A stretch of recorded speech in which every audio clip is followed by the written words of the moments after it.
আসসালামু আলাইকুম সম্মানিত ভিউয়ার ও প্রিয় শিক্ষার্থীরা, আপনারা সবাই কেমন আছেন? আলহামদুলিল্লাহ ভালো আছেন। মাহে রমজান চলতেছে, আমরা লকডাউনে আছি। এভাবেই আল্লাহ কতদিন রাখে জানি না। তো আমাদের শ্রেণী কার্যক্রম বন্ধ। আমরা এই ভার্চুয়াল জগতে পড়াশোনা ছাড়া বিকল্প পথ দেখতেছি না। সেই জন্য আমরা আবারও তোমাদের মাঝে হাজির হলাম। আজকে দশম শ্রেণীর শিক্ষার্থীর সাথে ক্লাস করব। দশম শ্রেণীর পার্ট 5। তার মানে এর আগে আমরা 4টা পর্ব দিয়েছি। দেখতে পাচ্ছি সসীম ধারা। এই অধ্যায়টা আমাদের সসীম ধারা 2টা ভাগে বিভক্ত। 13-1, 13-2। 13-1 ছিল সমান্তর ধারা, 13-2 ছিল কি গুণোত্তর ধারা। আমরা একবারে ফার্স্ট টিউটোরিয়ালেই বেসিক জিনিসগুলো আলোচনা করেছি ধারা সম্পর্কে। তাহলে সমান্তর ধারা, গুণোত্তর ধারা, গুণোত্তর ধারার আমরা এর আগে 4 নম্বর পার্টে আরেকটা ক্লাস করেছি। গুণোত্তর ধারার এটা দ্বিতীয় পর্ব, কিন্তু এই মোট অনুশীলনীর ক্ষেত্রে আমরা পঞ্চম পর্ব। তাহলে আমরা শুরু করতে পারি আজকের পর্বটা। এর আগের পার্টে আমরা দিয়েছিলাম, আগের পার্টে সমষ্টি সূত্র আর এনতম পদ বের করা, মানে যে কোনো গুণোত্তর ধারা যে কোনো পদ বের করার সূত্র বের করেছিলাম, সূত্র দিয়ে সমস্যা সমাধান করেছিলাম। তারপরে সমষ্টি সূত্র প্রতিপাদন করে তাও সমস্যা সমাধান করেছিলাম। আজ আমরা কি কিছু সমস্যা সমাধান করবো বইয়ের মেইন বইয়ের। আমাদের মেইন বইয়ের দেখো 13.2 8 নম্বর অঙ্কটা মোস্ট ইম্পর্টেন্ট অঙ্ক। বলা আছে একটি গুণোত্তর ধারার পঞ্চম পদ এত আর দশম পদ এত হলে ধারাটির তৃতীয় পদ কত। তাহলে আমাদের ধারাটা আমরা একটু শুরু করে দিই সমস্যাটা। 8 নম্বর অঙ্ক 13.2 ওকে বলা আছে। তাহলে এখানে আমাদের ধারার প্রথম পদও নাই, সাধারণ অনুপাতও নেই। তাহলে কি করতে হবে? ধরতে হবে। তাহলে ধরে নিই, মনে করি ধারাটি প্রথম পদ এ সাধারণ অনুপাত আর। তাহলে আমরা ধরে নিলাম, যেহেতু এই ধরনের ক্ষেত্রে আমরা ধরা ছাড়া বিকল্প পদ নেই। হয়তো আমাদের এই সিম্বল গুলা এখানে এ আর নিলাম, তারপর অনেক কিছু নিতে পারো, এক্স ওয়াই ইত্যাদি যে কোনো কিছু আমরা নিতে পারি। এবার আমরা গুণোত্তর ধারার কি এনতম পদের সূত্র আমরা জানি। তাহলে আমরা লিখি এই ধারাটির এনতম পদ কত হবে। এনতম পদ কত হবে? সূত্রটা মনে আছে? a r⁻n−1। আমাদের এখানে দুইটা পদ আছে, পঞ্চম পদ আর দশম পদ, দুইটা পদের মান। তাহলে আমরা এখানে পঞ্চম পদটা বের করি। পঞ্চম পদ ওকে, পঞ্চম পদ। আচ্ছা, তাহলে কত হবে? a r⁵ ওকে। কত হয়? a r⁴। আর কি আছে? দশম পদ আছে। আমরা একটু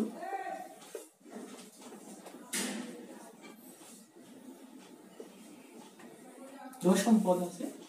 তাহলে কি আছে? লিখলাম a r⁻10⁻1 কত হবে? a r⁹9। দেখো আমাদের এই দুইটা পঞ্চম পদ বলা আছে 2√3/9 আর দশম পদ বলা আছে 8√2/81। তাহলে আমরা লিখি, এবার লিখতে পারি প্রশ্ন মতে। প্রশ্ন মতে কি লিখতে পারি? এই যে চতুর্থ পঞ্চম পদটা a r⁴ = 2√3/9 এবং আরেকটা আছে a r⁹9 = 8√2/81 ওকে। তাহলে এটাতে আমরা দুটা সমীকরণ পেয়ে গেলাম। এখন এটা প্রথম সমীকরণ, এটা দ্বিতীয় সমীকরণ। এখন দেখো আমাদের টার্গেট কি? আমাদের টার্গেট বলছে ধারাটির তৃতীয় পদ কত। তৃতীয় পদ বের করার জন্য আমরা সূত্র কিন্তু জানি, কিন্তু এর মান আর আর এর মান কিন্তু জানি না। আমরা কিন্তু এ আর ধরেছি, তার মানে আমাদের এ আর আর এর মানটা বের করতে হবে। তাহলে এ আর আর এর মান বের করলে দুইটা সমীকরণ কিন্তু অলরেডি পেয়ে গেছি, এখান থেকে কিন্তু আমরা ক্যালকুলেশন করে এ আর আর এর মানটা কি বের করতে পারবো। ওকে, তাহলে আমরা বের করি। তাহলে কি করতে পারি, আমরা প্রথমেই এই সমীকরণ 1 কে সমীকরণ 2 কে 1 দ্বারা ভাগ করতে পারি, অথবা 1 কে 2 দ্বারা ভাগ করতে পারি। আমরা একটা কাজ করি, সমীকরণ 2 ভাগ 1, দেখো এটাকে এটা ভাগ করলে কি হবে, তাহলে আমাদের উপর হবে a আর পাওয়ার 9, নিচে a আর পাওয়ার 4 ইকুয়াল টু, এখানে হবে উপরে 8√2/81, নিচে হবে 2√3/9, 2√3/9। ওকে, আমরা একটু ক্যালকুলেশন করি। a কাটা যাচ্ছে, r এর পাওয়ার 9 উপর নিচে 4, তাহলে কি 9 থেকে 4 বাদ যাইলে কত থাকে, r এর পাওয়ার থাকতেছে 5, অথবা কেটে দেখাতে পারো, একই কথা। সূচকীয় নিয়ম আমরা জানি, আমাদের চতুর্থ অধ্যায় আছে সূচকের যে অঙ্কগুলো। এখানে আমরা সেই সাধারণ নিয়মই করি, বেশি ইয়েতে যাচ্ছি না। আর 81 ইন্টু, এখানে ভাগচিহ্নটা ভুলছি না, তাহলে উপরে 9 হবে, নিচে 2√3। দেখো এখানে কি হচ্ছে, আমরা এই 2 দ্বারা এটাকে কাটলে কত, 4, এই 9 দ্বারা এটাকে 9 9 9 81 এই থাকে, ঠিক না। এখানে আমাদের কি থাকতেছে একটু দেখি, r পাওয়ার 5 ইকুয়াল, উপরে থাকতেছে 4√2, নিচে থাকতেছে 9√3। একটু খেয়াল করি আমরা, এই যে √4√2 কে কি লেখা যায়, এখানে আমাদের দেখো সূচকীয় ফরম্যাটে আমরা এখানে r এর পাওয়ার 5 আছে, আমরা ডান পাশে যদি কোনো ভাবে এটা 5 কোনো কিছু পাওয়ার 5 আনতে পারি, তাহলে আমরা কি করতে পারি, r এর মানটা বের করতে সহজ হয়ে যায়। তাহলে আমরা 2, এখানে 4 সমান কি লেখা যায়, 4 সমান হচ্ছে 2 * 2, আবার একটা 2 লেখা যায়, একটা 2 লিখে যায় √2 হোল স্কয়ার, √2 দুইটা 2 এটা লিখা যায়, তাহলে এখানে √2 হোল টু পাওয়ার 4 লিখা যায়। তাহলে এখানে 4 কে কি লেখা যায়, 4 কে লেখা যায় 2 *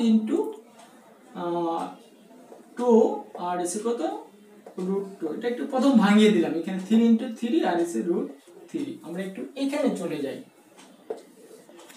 এই সময় আমি নিচে করলাম না, উপরে চলে যাই। তাহলে এখানে থাকতেছে কি, বা r এর পাওয়ার 5 ডান পাশে, তাহলে একটা 2 সমান সমান কি লেখা যায়, একটা √2 হোল স্কয়ার। তো এখানে দুইটা 2 আছে, তাহলে √2 হোল স্কয়ার, √2 হোল স্কয়ার, ঠিক না। তাহলে এখানে √2 হোল টু 4, আর আগের কাছে আগের একটা আছে √2, আর এখানে কি আছে, ঠিক একই অবস্থা, একটা 3 লেখা যায়, √3 হোল স্কয়ার, তো দুইটা 3 কত, দুইটা 3 হলো √3 হোল পাওয়ার 4, আর এর আগে আছে কত, √3। তাহলে এখান থেকে আমরা কি লিখতে পারি, r পাওয়ার 5 ইকুয়াল টু, এটা দেখো দুইটা চারটা একটা পাঁচটা, চারটা একটা পাঁচটা, তাই এখানে √2 হোল পাওয়ার 5, √3 হোল পাওয়ার 5, একসাথে 5টা দিয়ে দিলাম পাওয়ারটা। ওকে, তাহলে আমরা দেখো এখানে মোট 5টা, নিচে মোট 5টা, তাহলে আমরা একসাথে দিয়ে দিলাম কত, r ইকুয়াল টু কত, √2/√3। দেখো আমরা একটা ধাপে শেষ করে ফেললাম, কি করলাম সেটা, আমরা r এর মান বের করতে পারছি, যদি আমরা সাধারণ অনুপাত, তাহলে এখন এর মানটা দরকার, তাহলে তো আমরা যে কোনো ধারা পেয়ে যাবো, যে কোনো ধারা বের করতে পারবো। ওকে, তাহলে আমরা এর মানটা দিই। এবার কি করি, এর মানটা কিভাবে বের করা যায়, খেয়াল করো, আমরা সমাধানে বিভিন্ন ধরনের এই নিয়মগুলো কিন্তু প্রয়োগ করেছি। এই r এর মানটা যদি আমরা এইখানে অথবা এখানে বসাই, তাহলে আমাদের কি এর মানটা পাওয়ার সম্ভাবনা আছে।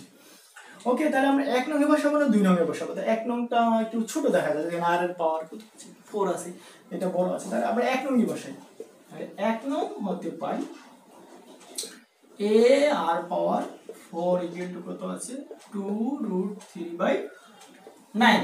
তাহলে আমরা এখানে মানটা বসিয়ে দেই, a r এর পাওয়ার কত আছে, √2/√3, আর উপরে আছে 4 ইকুয়াল টু কত থাকে, 2√3/9।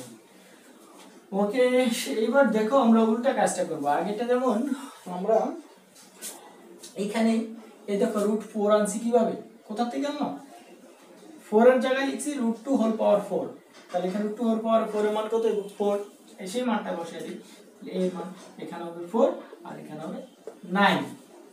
ভাঙাইলে দেখো তুমি আগের মতো যদি চিন্তা করো এখান থেকে, তাহলে এখানে থাকতেছে 2/√3/9। তাহলে এইখানে দেখো a রাখলাম, এই 4/9 ওই পাশে নিয়ে গেলে আমরা ভাগ করতে হয়, মানে ভাগ করে এটা উপরে নিচে চলে যাবে। তার মানে এখানে উপরে √3 আর এখানে 9 যাবে উপরে, আর নিচে আসবে কি 4 চলে আসবে, ঠিক না? আর আগের আছে কি একটা 9 আছে, ঠিক না? 9 একটা আগের, আর এই 4টা এখানে নিচে চলে আসলো। ওকে দেখো 9 9 কাটা, 2 দ্বারা কাটলে কত 2 থাকে, ঠিক না? তাহলে আমরা সুতরাং এই সমান সমান কি পাইলাম √3/2। দেখো আমরা আর এর মান পেয়ে গেলাম, এর মান পেয়ে গেলাম। তাহলে আমরা এখানে যে কোনো পদ বের করতে পারি। আমাদের বলছে কি তৃতীয় পদ বের করতে বলছে, ঠিক না? সুতরাং আমরা কি করব, কি করব, তৃতীয় পদ, তৃতীয় ধারাটির কি তৃতীয় পদ বের করতে বলছে, ঠিক না? তৃতীয় পদ a r⁻³ - 1, তাহলে a এর মান কত, মান বসিয়ে দেই, এর মান এই পাইলাম, মাত্র পাইলাম √3/2 ইনটু আর এর মান কত, এই দেখো √2/√3 আর এখানে কত 3 থেকে 3 তে 1 গেলে 2 থাকে, ঠিক না? তাহলে দেখো √3/2 এখানে কি থাকে, এখানে রুট স্কয়ারে কাটা গেলে 2 আর আছে 3, 2 তো কাটা যাচ্ছে, এখানে থাকতেছে কত √3/3। এই একটা 3 আবার কি লেখা যায়, দুইটা 3 লেখা যায়, ঠিক না? তাহলে এখানে লিখতে পারি √3 নিচে √3 ইনটু √3, একটা √3 থেকে কাটা থাকে কত 1/√3 পেয়ে গেলাম আমরা ধারাটির তৃতীয় পদ। যদি আমরা ধারাটির চতুর্থ পদ তো আমাদের দেয় আছে না, চতুর্থ পদ পঞ্চম পদ দেওয়া আছে, চতুর্থ পদ চাইতো, তাহলে আমরা এখানে এই চতুর্থ পদ এই আর 4 - 1 লিখতাম। এই তো কাজ, অনেকটা কাজ আছে। তাহলে আমাদের কি আশা করি এখানে কোনো সমস্যা নেই।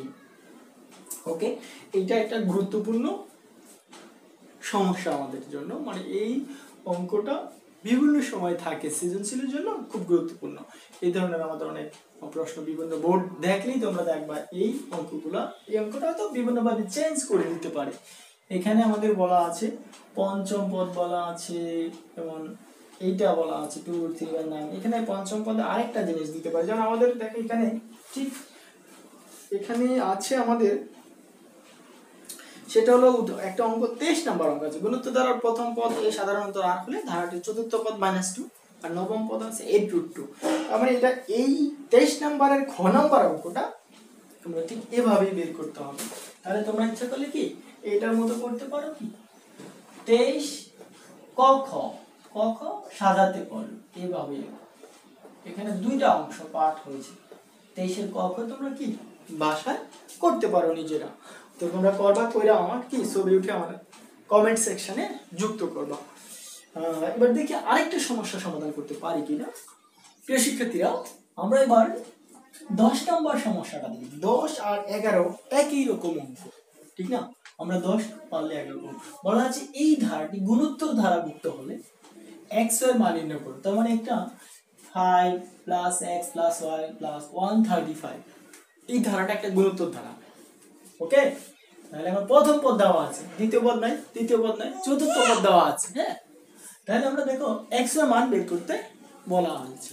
আমরা x এর মান কিভাবে বের করব, তাহলে এখানে দেওয়া আছে প্রথম পদ, সুতরাং প্রথম পদ কত হলো a সমান সমান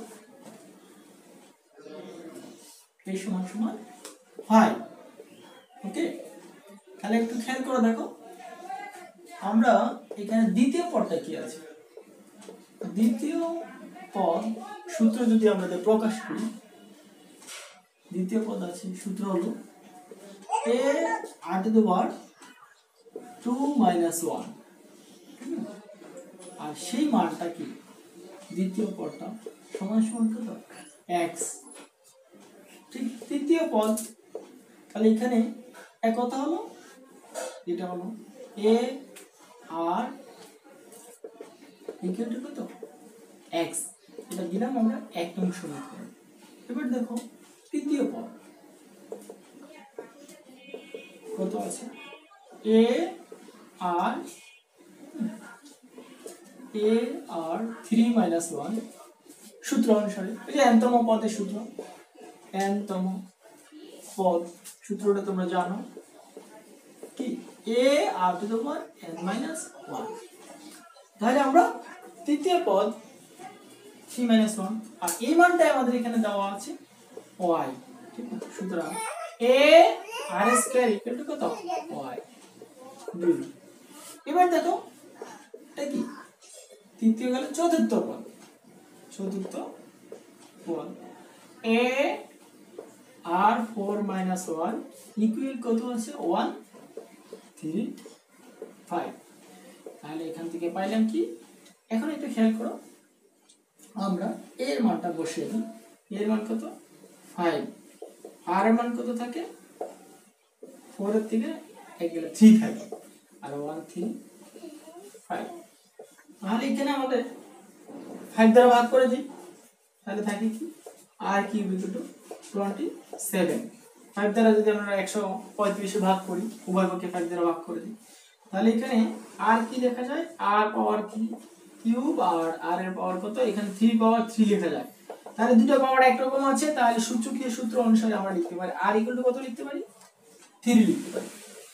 হয়ে গেল, দেখো এর মান পেয়ে গেল, এর মান তো দেওয়াই আছে তো 5 আর r এর মান 3 পেয়ে গেল। তাহলে তো আমাদের এখন এই দ্বিতীয় তৃতীয় পদ বের করতে পারি। তাহলে এখানে সুতরাং yes x ইকুয়াল টু কত আছে a r, তাহলে এর মান 5 আর এর মান 15, আবার এক নং হতে পাই, আবার 2 নং হতে পাই। দেখো y ইকুয়াল টু কত আছে a r স্কয়ার, তাহলে এর মান কত, এর মান হলো 5 আর এর মান কত 3 স্কয়ার, তাহলে 5 ইনটু 9 প্লাস 9 45 হয়ে গেল। আমরা x এর মান পেয়ে গেলাম, একেবারে সহজ অঙ্ক না?